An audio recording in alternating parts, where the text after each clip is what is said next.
میرے نبی نے فرمایا کہ جب جنت میں جانے کا وقت آئے گا نا تو جنت کی میرے لیے سواری لائی جائے گی، میں اس سواری پہ بیٹھوں گا تو اس کی جو وہ رسی ہوگی نا وہ ایسے نیچے گر جائے گی، نیچے گرے گی۔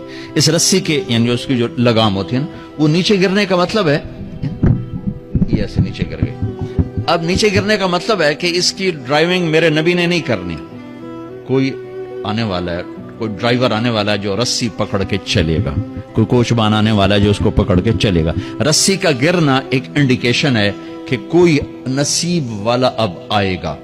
جب آپ کی سواری کھڑی ہوگی، رسی نیچے ہے، تو اب سب کی گردنیں ایسے ہوں گی، کون، سب قیاس کر رہے کون کون کون۔ اللہ کی طرف سے اعلان ہوگا بلال کو بلایا جائے، بلال بلال، تو بلال آپ کی سواری کی لگام پکڑیں گے، اور آپ نے فرمایا کہ سب سے پہلے میں جنت میں جاؤں گا اور بلال میرے ساتھ ہوگا، میری سواری کی لگام پکڑے وہ جائے گا۔ تو ہمیں